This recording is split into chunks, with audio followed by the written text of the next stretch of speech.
El veneno que estaba destinado a matar a una huérfana en el desierto se convertiría en el improbable lazo que forjaría una familia en el corazón del odio, uniendo para siempre el destino de una niña rechazada y un guerrero cazado. Si las historias sobre el poder de los lazos inesperados resuenan contigo, suscríbete al canal para que continuemos este viaje juntos. El sol del desierto de Sonora, en 1883, era un yunque divino donde la vida era forjada con brutalidad y calor. Para Itzel, una niña de 10 años cuya existencia era tan frágil como la sombra de un cactus a mediodía, aquel era solo otro día de invisibilidad. Abandonada a su propia suerte, caminaba por la tierra agrietada, un espectro delgado de ascendencia mixta, con el polvo pegado a la piel y al cabello. Sus ojos, grandes y asustados, no reflejaban la inocencia de la niñez, sino la sabiduría amarga de quien ya conocía el rechazo en todas sus formas. Rechazada por la sociedad mexicana por ser bastarda, hija de una mujer indígena anónima y un peón de hacienda, Itzel era una carga silenciosa. Mientras buscaba raíces comestibles, el sonido seco e inconfundible de un cascabel cortó el silencio. A pocos pasos, enroscada bajo una roca ocre, una serpiente de cascabel se preparaba para el ataque, un depredador indiferente al drama humano que se desarrollaba frente a ella. El tiempo pareció contraerse en ese instante, transformando el aire caliente en una masa densa e inmóvil. El cuerpo de Itzel se paralizó, no por estrategia, sino por el puro terror que la consumía, la misma parálisis que sentía siempre que el desprecio del mundo la acorralaba. La serpiente de cascabel, un haz de músculos y veneno, se lanzó hacia adelante, un proyectil mortal destinado a la pierna de la niña. La muerte parecía inevitable, un fin rápido para una vida de lenta agonía. Pero, súbitamente, una sombra se movió con una velocidad sobrenatural. Una mano oscura y callosa, adornada por un brazalete de cuero gastado, interceptó a la serpiente en pleno aire, agarrándola justo debajo de la cabeza triangular. La mano pertenecía a un guerrero apache, un hombre cuyo rostro era un mapa de cicatrices y pérdidas, un demonio a los ojos del pueblo de Itzel. Él la había salvado del veneno, pero al hacerlo, selló el destino de ambos a un vínculo tan peligroso e improbable como la propia tierra que pisaban. El corazón de Itzel latía descontrolado, no solo por el susto, sino por la abrumadora perplejidad de lo que acababa de suceder. El hombre frente a ella era la personificación de todos los miedos susurrados en las noches frías del pueblo. Un apache, un salvaje sanguinario, según las historias contadas alrededor de las fogatas. Sin embargo, su mano, la misma que podría haberle quitado la vida, la había protegido. La mente de la niña, acostumbrada a la lógica cruel de la indiferencia, no podía procesar el gesto. Su primera reacción no fue de alivio, sino de una desconfianza profunda, una certeza de que aquel rescate era solo el preludio de un horror aún mayor. Ella creía, con la resignación de toda una vida, que no era digna de ser salvada. La invisibilidad era su armadura, y aquel hombre, con su acto inexplicable, la había arrancado, dejándola desnuda y expuesta bajo el sol inclemente, forzándola a encarar un sentimiento más aterrador que la muerte, la posibilidad de que su vida le importara a alguien. Yoska, el guerrero, actuó con la eficiencia de quien conoce la muerte de cerca.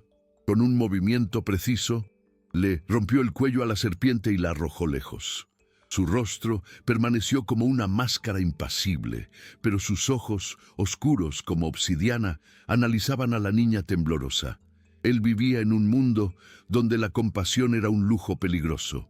El gobierno mexicano pagaba generosas recompensas por las cabelleras de su gente, transformando a cada hombre blanco, a cada soldado, en un cazador potencial. Los chiricahuas, su pueblo, Eran los últimos de los libres, una llama terca que se rehusaba a apagarse en la inmensidad de la Sierra Madre. Salvar a aquella niña mexicana, una Nacay-Ye, era un riesgo absurdo, una contradicción en medio de la guerra de exterminio. Sin embargo, al ver el miedo puro en sus ojos, no vio a una enemiga. Vio solo a una Chidín, una niña, tan perdida y cazada como él. Un impulso ancestral, más antiguo que el odio y la guerra, lo guió, un eco de una humanidad que él pensaba haber perdido para siempre. El pueblo del que Itzel había huido era un conjunto de casas de adobe y polvo, un lugar donde la fe católica se mezclaba con supersticiones antiguas como el humo de las velas en la pequeña capilla. Allí, los apaches no eran solo enemigos, eran la encarnación del mal, figuras sin alma que acechaban las historias de cuna y las plegarias desesperadas. Eran llamados demonios de la sierra, y cada niño aprendía a temerlos incluso antes de aprender a leer. Para Itzel, que vivía en los márgenes de esa sociedad, ese miedo era aún más concreto. Ella veía el reflejo del odio en los ojos de los aldeanos cada vez que notaban su herencia mixta. Ahora, frente a uno de esos demonios, se veía atrapada entre la majestuosa y peligrosa inmensidad de la Sierra Madre, el refugio de los apaches y la crueldad familiar del mundo que la había escupido. Aquel guerrero, con su presencia imponente y silenciosa, era un misterio aterrador, una figura que desafiaba todas las certezas de su pequeño y sufrido mundo. Yoska no perdió tiempo con palabras que la niña no entendería. Sonido distante de un caballo o el simple crujido de una rama podría significar la llegada de cazarrecompensas o de una patrulla del ejército. Él sabía que su presencia allí, tan cerca de territorio civilizado, era una sentencia de muerte. Con un gesto corto e imperativo de la cabeza, indicó un sendero casi invisible que subía en dirección a las montañas. Para Itzel, aquel gesto era una invitación al abismo. La elección era paralizante: morir de hambre y sed bajo el sol que conocía, o seguir al hombre que representaba el terror desconocido. El conflicto central de sus vidas acababa de materializarse. Ya no eran dos individuos perdidos, eran una entidad única e improbable, un objetivo valioso para los soldados mexicanos que veían en Yoska un premio y ahora en la niña una posible traidora o, en el mejor de los casos, un estorbo a ser eliminado. La valentía de Itzel en este momento es lo que nos inspira. Si tú también sientes esa fuerza, demuestra tu apoyo dejando un comentario y, para no perderte ningún paso de esta y otras increíbles jornadas de superación, aprovecha para suscribirte al canal. Un temblor recorrió el cuerpo de Itzel, un espasmo de miedo tan profundo que por un instante pensó que sus piernas cederían. La lógica de la supervivencia, sin embargo, es más antigua y poderosa que el miedo enseñado. Quedarse allí era una sentencia. El desierto la reclamaría en cuestión de horas, a través del sol, la sed u otro depredador. Seguir al guerrero apache era sumergirse en lo desconocido, pero era la única puerta que se abría lejos de la muerte segura. Con un sollozo tragado en seco, dio un paso, luego otro. Sus pies, pequeños y descalzos, apenas osaban tocar el suelo caliente y pedregoso. Lo seguía a una distancia que consideraba segura, observando la espalda ancha y los músculos tensos del hombre. Un depredador guiándola lejos de otro. No era un acto de confianza, mucho menos de valentía. Era el más puro y primitivo instinto de aferrarse a la vida, aunque la mano que la sacaba del borde del abismo fuera aquella que siempre aprendió a temer. Para Yoska, la presencia de la niña era una cacofonía en su mundo de silencio y señales sutiles. Cada paso vacilante de ella era un trueno en sus oídos, cada respiración jadeante una alerta para posibles enemigos. Años de caza y huida lo habían transformado en una extensión de la propia tierra, capaz de leer el viento y descifrar el significado de un pájaro asustado. Ahora se veía forzado a moverse al ritmo de una niña frágil, cuyos pies heridos retrasaban la fuga y cuyo olor a humo de leña y miedo se aferraba al aire, un rastro peligroso para cualquier rastreador habilidoso. El guerrero dentro de él, el sobreviviente pragmático, gritaba que aquello era una locura, un error que le costaría la vida. Ella era un peso muerto, una vulnerabilidad que no podía permitirse. Sin embargo, cada vez que miraba hacia atrás y veía aquellos ojos asustados, la determinación en su rostro se solidificaba, acallando la voz de la razón con el peso de una promesa silenciosa.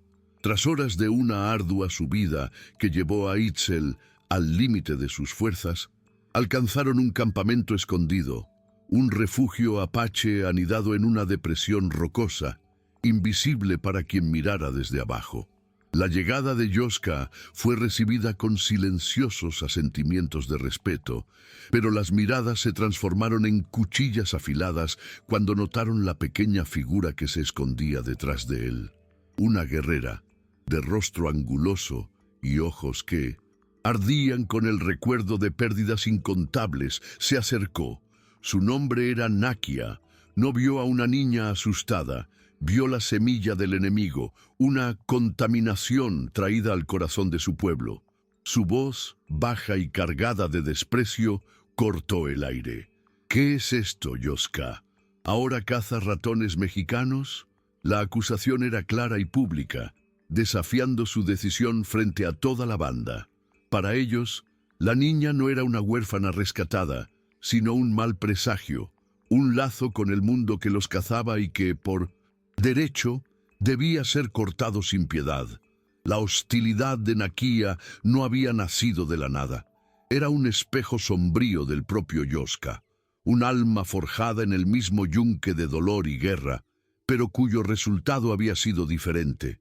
Años antes, ella había visto, impotente, cómo los soldados mexicanos diezmaban a su familia, dejándola huérfana en un mundo de violencia. Aquel recuerdo era el combustible de su odio, una llama que la calentaba en las noches frías y guiaba la punta de su lanza. Para Nakia, la compasión era el más peligroso de los venenos, una debilidad que le había costado la vida a su pueblo en repetidas ocasiones.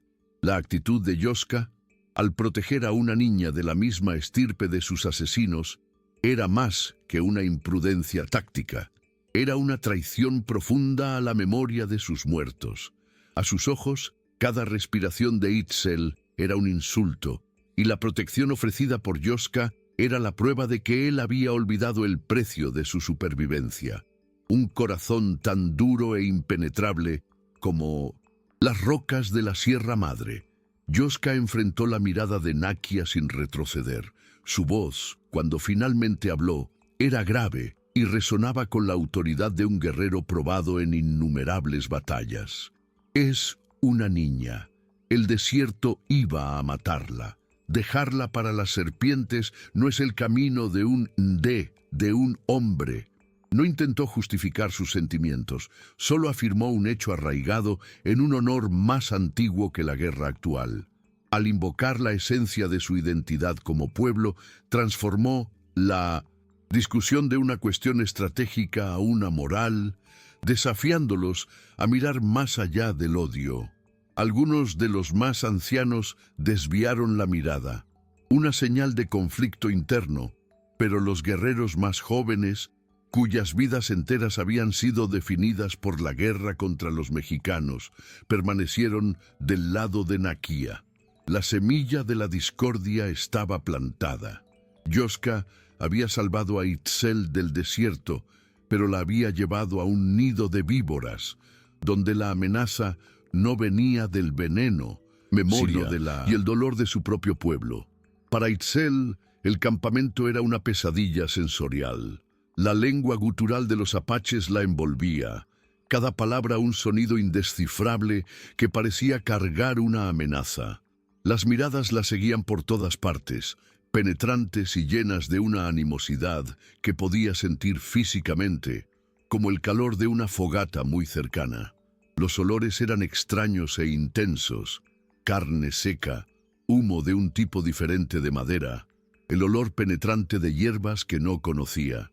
Acurrucada cerca de Yoska, intentaba hacerse lo más pequeña posible, un pequeño animal asustado en una guarida de lobos. La ironía era cruel. En el mundo mexicano era invisible porque a nadie le importaba. Allí era el centro de una atención hostil, un objeto de desprecio y sospecha. Su soledad nunca había sido tan profunda. La presencia de Yoska era su único escudo, una barrera frágil contra el odio que la rodeaba, y se aferraba a su proximidad como un náufrago se aferra a un trozo de madera en un mar tempestuoso. Lejos de allí, en el fuerte polvoriento que servía de base de operaciones para el ejército mexicano, el coronel Morales estudiaba un mapa de la Sierra Madre. No era un hombre movido por el odio ciego, era un soldado forjado por la brutalidad de la frontera, un arquitecto de la paz que creía que el orden solo podía construirse sobre la erradicación total de lo que él veía como salvajismo. Para Morales, los apaches no eran un pueblo, sino un problema a resolver. Cada ataque, cada rancho quemado, era un fracaso en su misión de pacificar el territorio y consolidar el poder de México. Era un hombre metódico, implacable, que veía el exterminio no como una masacre, sino como una cirugía necesaria para la salud de la nación. En su mundo de lógica militar, la compasión era una variable peligrosa y el único apache bueno era aquel cuya cabellera podía ser clavada en la pared como prueba del avance de la civilización sobre la barbarie. La noticia llegó a través de un explorador exhausto. Un guerrero chiricahua solitario había sido visto moviéndose hacia el sur y con él, increíblemente, una niña mexicana. El informe intrigó a Morales. Sus hombres habían encontrado el cuerpo de una serpiente de cascabel con el cuello roto cerca de un pueblo abandonado, una señal del paso del apache. La presencia de la niña era una anomalía que no encajaba en los patrones. ¿Una rehén? ¿Un señuelo? Para el coronel, la motivación era irrelevante. Lo que importaba era la oportunidad. Un guerrero solo ya era vulnerable, pero un guerrero sobrecargado con una niña era un blanco fácil, un hilo suelto en el tejido resistente de la resistencia apache. Vio en ello no un acto de humanidad, sino un error táctico, una debilidad a ser explotada. Inmediatamente reorganizó sus patrullas, ofreciendo una recompensa extra por aquel guerrero específico, transformando la cacería general en una persecución personal e implacable. Las noches en la Sierra Madre eran frías, y la hostilidad en el campamento no ofrecía calor alguno. Itzel se acurrucaba, intentando ignorar las miradas cortantes de Nakia y los otros. Fue en una de esas noches que Yoska se acercó a ella en silencio. Traía consigo algunas hojas que había masticado hasta formar una pasta verde y de olor fuerte. Sin decir una palabra, se arrodilló y con una gentileza que parecía imposible para manos tan callosas por la guerra, comenzó a aplicar el emplasto en las heridas abiertas de los pies de Itzel. La niña se estremeció a su tacto, pero el alivio del dolor punzante fue casi inmediato. En aquel gesto, no vio al demonio de las historias, sino a un curandero, un hombre cuya sabiduría provenía de la propia tierra que pisaban. Era un lenguaje sin palabras, un acto de cuidado que atravesaba el abismo de miedo y prejuicio entre ellos, la primera piedra en la construcción de un frágil puente de confianza. El miedo de Itzel, antes una fuerza paralizante, comenzó a transformarse en un estado de alerta agudo. Era una sombra en el campamento, pero una sombra que observaba todo. Sus ojos, antes bajos y asustados, Ahora seguían cada movimiento, absorbiendo el conocimiento como la tierra seca absorbe la lluvia. Veía cómo los guerreros se movían sin hacer ruido, cómo descifraban mensajes en el vuelo de un águila o en el polvo levantado a lo lejos. Su cerebro, hambriento de cualquier información que pudiera mantenerla viva, comenzó a catalogar los sonidos y los olores de la sierra. Ella, que había sido criada en los márgenes del desierto, comenzó a reconocer patrones que ni siquiera los apaches, enfocados en la amenaza de los hombres, notaban. El comportamiento peculiar de los lagartos antes de un cambio de tiempo, la ubicación de nidos de pájaros que indicaban la proximidad de agua. Sin darse cuenta, Itzel estaba despertando una astucia innata. Su herencia mestiza le daba una perspectiva única, una fusión de la resiliencia de un pueblo y el conocimiento de otro. La paz precaria fue destrozada por el grito agudo de un centinela. Una patrulla de soldados, los casacas azules, como los llamaban los apaches, había encontrado su rastro y se acercaba peligrosamente al campamento. El caos que siguió fue, para Itzel, una tormenta de movimientos organizados y silenciosos. En cuestión de minutos, el campamento que había sido su hogar aterrador se deshizo como un sueño. Las pieles fueron enrolladas, las armas empuñadas, y las familias se dispersaron en direcciones predeterminadas, moviéndose con la velocidad y el sigilo de espíritus de la montaña. Yoska agarró a Itzel del brazo, arrastrándola a la carrera frenética, el sonido de los rifles resonando en el desfiladero detrás de ellos. La persecución se había vuelto real e inmediata. La tranquilidad de la sierra se había transformado una vez más en un campo de caza, y ellos eran la presa, corriendo no hacia un destino, sino simplemente lejos de la muerte que los olfateaba. Cuando finalmente se detuvieron, jadeantes y escondidos en una grieta rocosa a kilómetros de distancia, la recriminación explotó. Nakia, con el rostro manchado de polvo y furia, confrontó a Yoska. «Esto es tu culpa», siseó, señalando a Itzel, que temblaba de miedo y agotamiento. «Ella los trajo hasta nosotros. Su olor, su debilidad, es un imán para los soldados». El argumento era venenoso, pero cargaba un peso de verdad que resonó entre los otros guerreros. Habían sobrevivido por ser invisibles, y la niña los hacía visibles. La tensión, que antes era una corriente subterránea, ahora era una grieta abierta dividiendo a la banda. Las miradas se volvieron hacia Yoska, exigiendo una decisión. Estaba en una encrucijada imposible: abandonar a la niña para garantizar la seguridad de su pueblo o separarse de ellos, convirtiéndose en un paria para proteger la vida que había elegido salvar. La lealtad a su sangre y la promesa a una extraña estaban en guerra dentro de su pecho. Yoska miró los rostros de su gente, los ojos que ardían con un dolor que él conocía tan bien, y luego la pequeña figura acurrucada a sus pies. Su decisión no fue anunciada con palabras, sino con una acción final e irrevocable. Le dio la espalda a su banda, un gesto que en la cultura apache era más elocuente que cualquier discurso. Con un leve toque en el hombro de Itzel, la guió hacia un sendero diferente, uno que los alejaría de amigos y enemigos. «Si vas a proteger al enemigo, entonces te conviertes en el enemigo», le gritó Nakia a su espalda, sus palabras sellando la separación. «Que los espíritus no tengan piedad de tu elección». Yoska no miró hacia atrás. En ese momento, abdicó a su hogar, a su comunidad y a su única red de seguridad.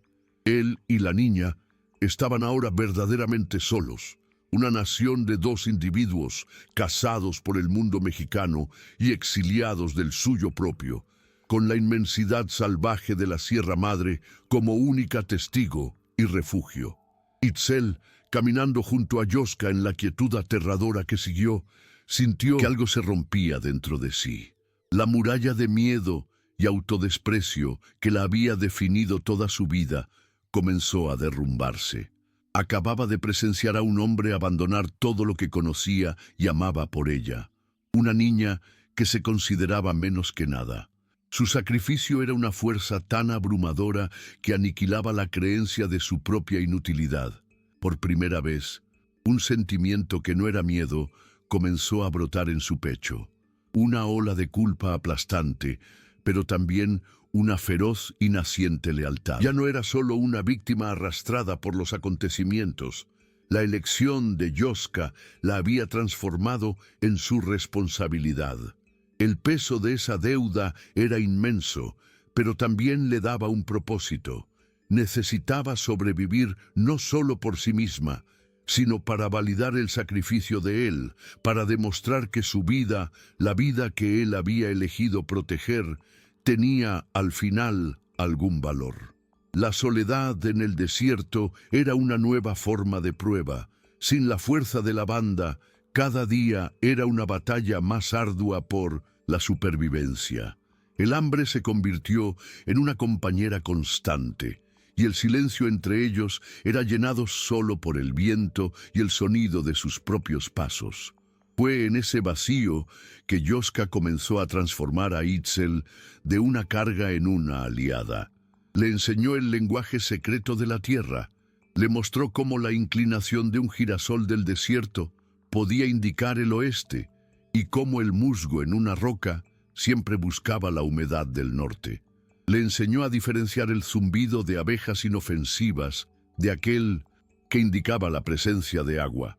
No eran lecciones formales, sino instrucciones urgentes y susurradas en la dureza de lo cotidiano, conocimiento transmitido no por bondad, sino por necesidad.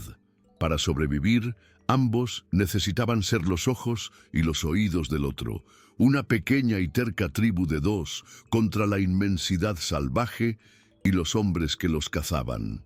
La primera vez que Itzel demostró su valía, el sol era particularmente inclemente. Yoska, exhausto y enfocado en borrar sus huellas, no había encontrado agua por más de un día. La garganta de Itzel estaba tan seca que parecía lija, pero en lugar de desesperarse, se forzó a recordar. Sus ojos escudriñaban el entorno, no con miedo, sino con propósito. Fue entonces cuando vio lo que buscaba.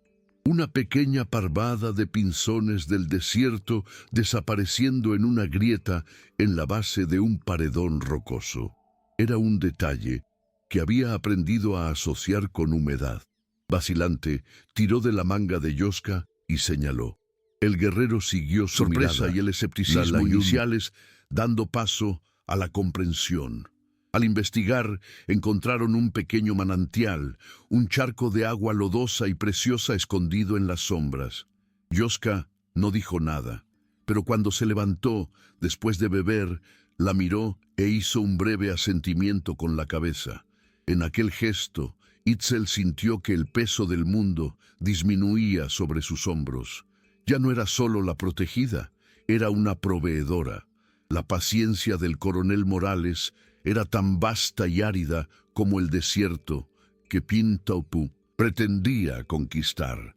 La desaparición del Apache y la niña de su radar no lo frustró, solo agudizó su intelecto estratégico. En su puesto de mando ya no era un simple cazador, sino un maestro de ajedrez jugando contra la propia naturaleza. Sabía que un guerrero solitario con una niña no podría moverse rápidamente ni alejarse de las escasas fuentes de agua. Con una precisión fría, comenzó a mapear los oasis, los manantiales y los desfiladeros que ofrecían refugio, estrangulando metódicamente las rutas de escape. Cada patrulla enviada era una pieza movida en el tablero, cada informe de sus exploradores un atisbo de la mente de su adversario. Morales no solo estaba cazando a un hombre, estaba acercando una idea, la idea de que la compasión podía tener lugar en aquella guerra, y estaba determinado a demostrar que tal noción era un error fatal. Mientras los soldados se acercaban por el sur, una amenaza más íntima y quizás más peligrosa los seguía por el norte. Nakia, movida por una mezcla de furia y un sentido distorsionado del deber, no había renunciado a Yoska. En su mente, él no solo era un traidor, sino un riesgo de seguridad. Si era capturado, el conocimiento que poseía sobre los senderos secretos y los escondites de su pueblo podría serle arrancado, condenándolos a todos. Para ella, cazarlo era una necesidad amarga, un acto de purificación para proteger a los demás.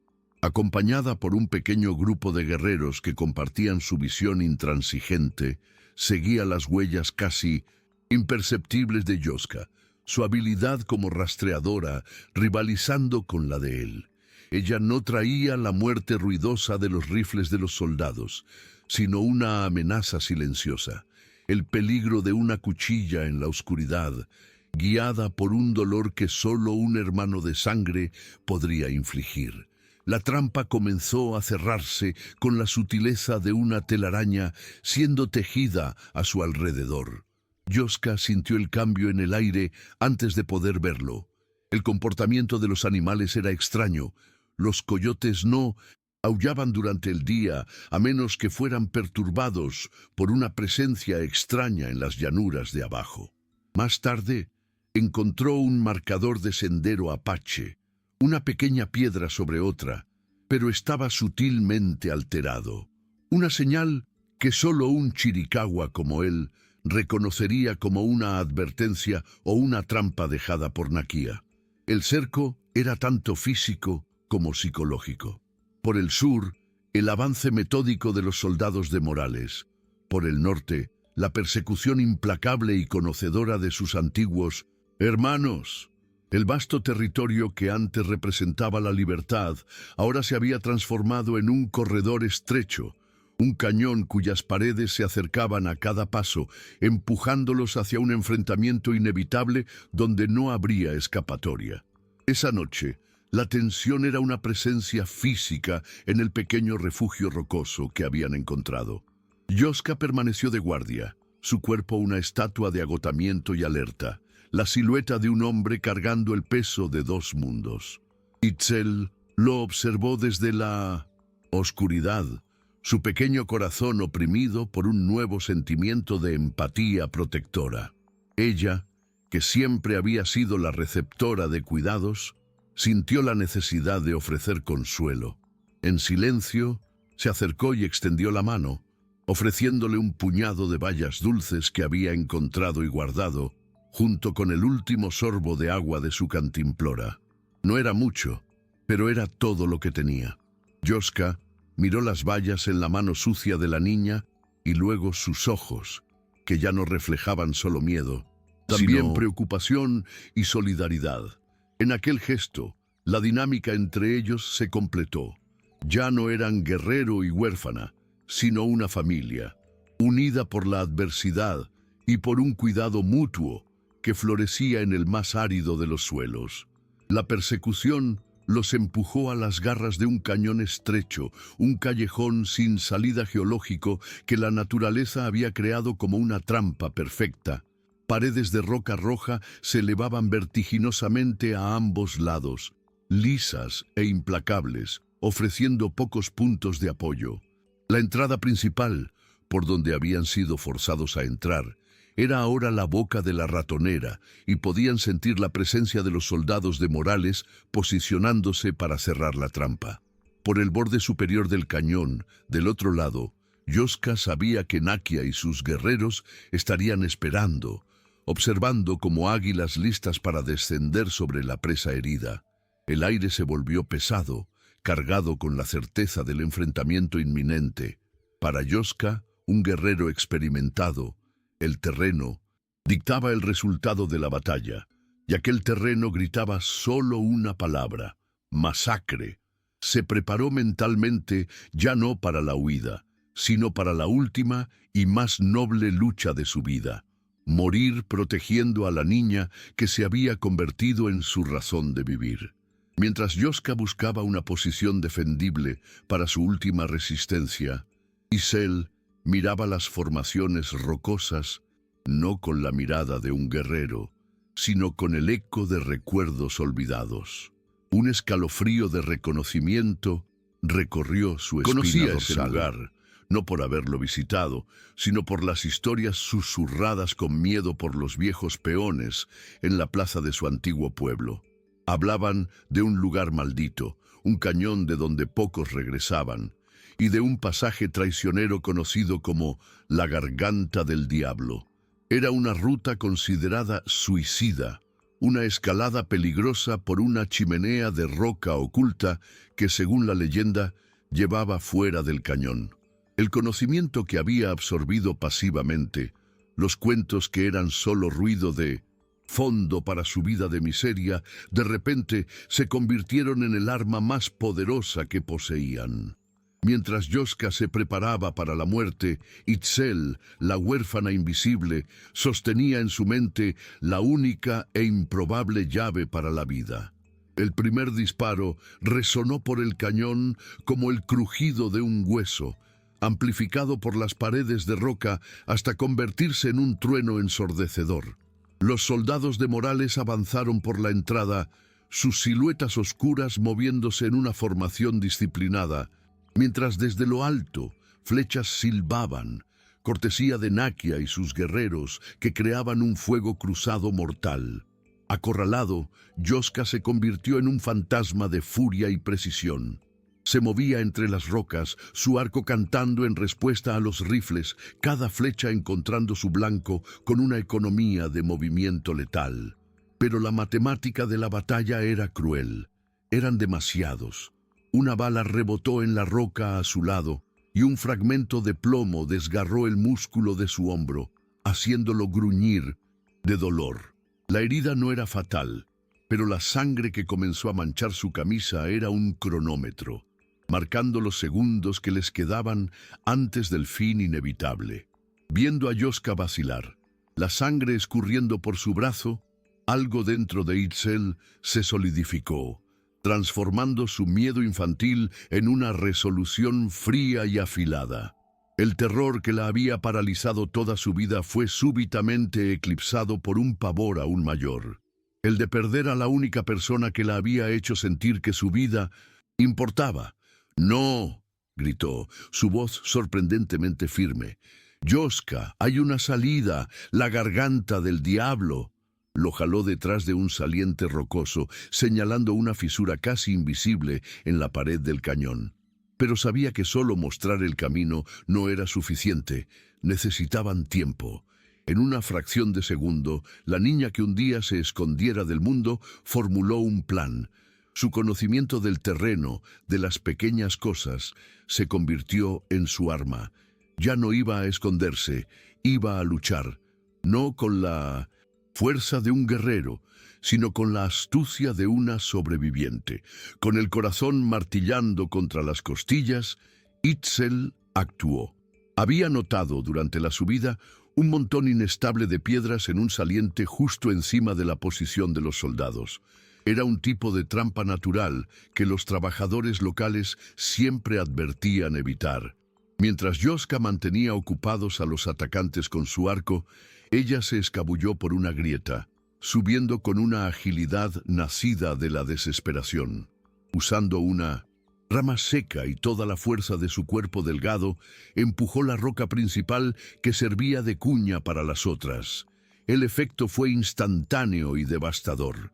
Una pequeña avalancha de piedras y polvo se derrumbó sobre la entrada del cañón. No fue lo suficientemente grande para aplastar a los soldados, pero el ruido fue ensordecedor, levantando una nube de polvo que oscureció por completo su visión, creando un caos de gritos y órdenes confusas. No había atacado directamente, pero había usado el propio cañón como su arma, un acto de estrategia pura.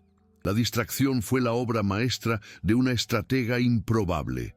Los soldados, cegados por el polvo y temiendo un ataque desde arriba, retrocedieron y redirigieron su fuego hacia el origen del derrumbe. Incluso Nakia y sus guerreros, en lo alto del desfiladero, dudaron sorprendidos por el giro inesperado. En aquel breve momento de confusión universal, Yoska miró a Itzel, que descendía apresuradamente de regreso hacia él, con el rostro cubierto de en polvo y los ojos brillando con una ferocidad que nunca había visto. El asombro en su rostro era total. Aquella niña, a quien había protegido por instinto, acababa de salvarle la vida con una inteligencia táctica que rivalizaba con la de cualquier guerrero. Sin perder un segundo, la agarró de la mano, la sangre de su herida mezclándose con la suciedad en la piel de ella, y corrió, cojeando, hacia la oscuridad prometida por la garganta del diablo. El plan de Itzel les había comprado los segundos preciosos que necesitaban. La garganta del diablo era una prueba de coraje y resistencia. El pasaje era poco más que una chimenea vertical, oscura y sofocante, donde el aire era escaso y el único sonido era el de sus respiraciones jadeantes y las piedras sueltas que caían al abismo de abajo. La fuerza de Yoska disminuía a cada metro, su hombro herido protestando con cada movimiento. Fue Itzel quien asumió el liderazgo. Su pequeña estatura, antes una desventaja, se convirtió en su mayor activo, permitiéndole escurrirse por grietas estrechas. Subía primero, probando cada punto de apoyo para manos y pies. Su voz, antes temblorosa de miedo, ahora un susurro firme en la oscuridad, guiando a Yoska. Aquí, Yoska, pon tu mano aquí, es seguro. En aquel túnel oscuro, entre la vida y la muerte, la transformación se completó. La huérfana se había convertido en guía. La protegida se había convertido en protectora. Subían no como un guerrero y una niña, sino como dos mitades de un solo ser, cada uno dependiendo desesperadamente de la fuerza del otro para alcanzar la luz.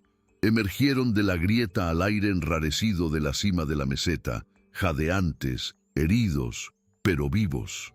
La luz del sol los cegó por un instante. Allá abajo, el cañón era una escena de confusión.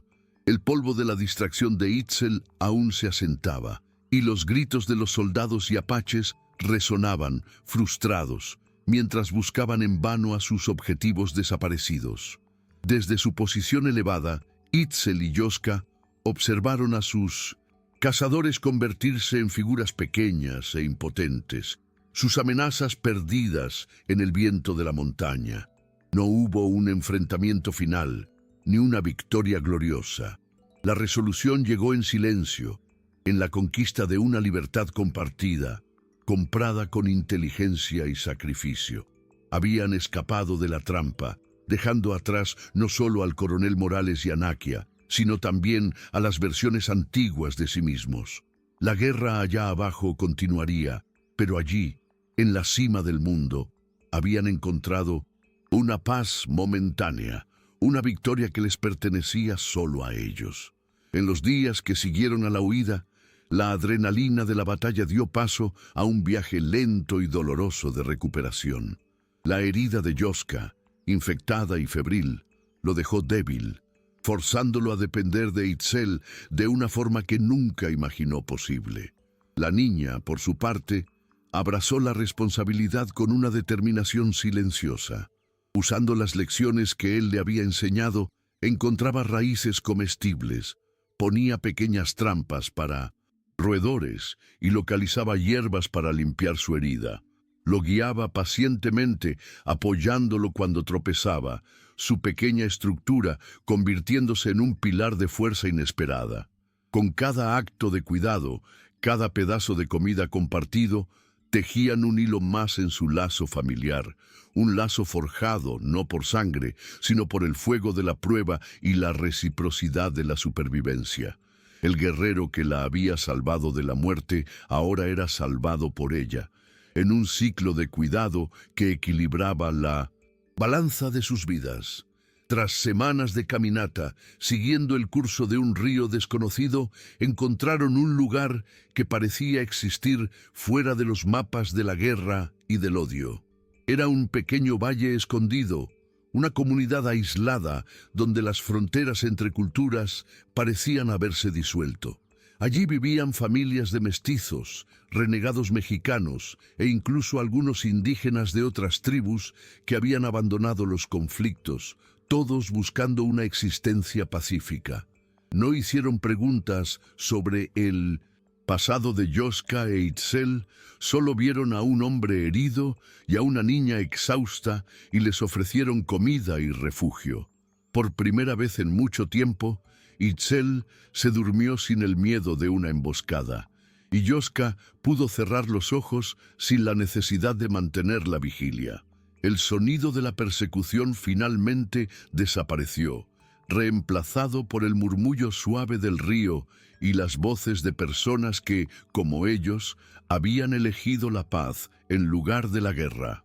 Años más tarde, en la tranquilidad de aquel valle, escondido, la niña conocida como Itzel ya no existía. En su lugar, había una joven mujer de postura serena y mirada profunda, cuyo largo cabello negro enmarcaba un rostro que era un hermoso mosaico de sus herencias. Se movía con una confianza que no venía de la arrogancia, sino de un profundo conocimiento de sí misma y del mundo natural a su alrededor. La invisibilidad que la había atormentado en la infancia se había transformado en una presencia quieta y reconfortante, buscada por todos en la comunidad. Ya no cargaba el peso de ser una bastarda o una rechazada, sino el orgullo de ser un puente entre mundos, una prueba viviente de que las raíces, por más enredadas que sean, pueden generar la más resiliente de las flores. Se convirtió en la curandera de la comunidad, una curandera cuya sabiduría no se limitaba a un solo pueblo. En su pequeña casa de adobe, estantes de madera guardaban tanto las hierbas de la Sierra Madre, cuyos secretos había aprendido con Yoska, como los remedios tradicionales pasados de generación en generación por las mujeres mexicanas del valle. La gente la buscaba no solo para curar las enfermedades del cuerpo, sino también las heridas del alma. Ella sabía que la verdadera curación venía de la unión, de la aceptación de todas las partes que nos componen. Al mezclar los saberes apaches con las tradiciones de su pueblo, no solo estaba tratando fiebres o heridas, estaba practicando la lección más profunda que su viaje le había enseñado, que la compasión es la única medicina capaz de cicatrizar las fracturas creadas por el odio. Yoska, ahora un hombre de cabello plateado y rostro surcado por arrugas que contaban más historias de paz que de guerra, pasaba sus días sentado a la sombra de un gran mezquite. Las cicatrices en su cuerpo eran un mapa de su pasado violento, pero sus ojos, antes tempestuosos, ahora reflejaban la calma de un lago en la montaña. Raramente hablaba de la guerra, prefiriendo enseñar a los niños del valle a leer las nubes o a esculpir pequeños animales en madera.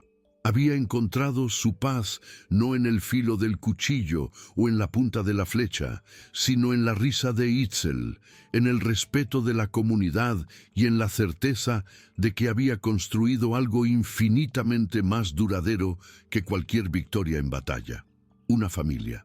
El guerrero que había luchado por sobrevivir se había convertido en el anciano que vivía para nutrir su arco final y más verdadero.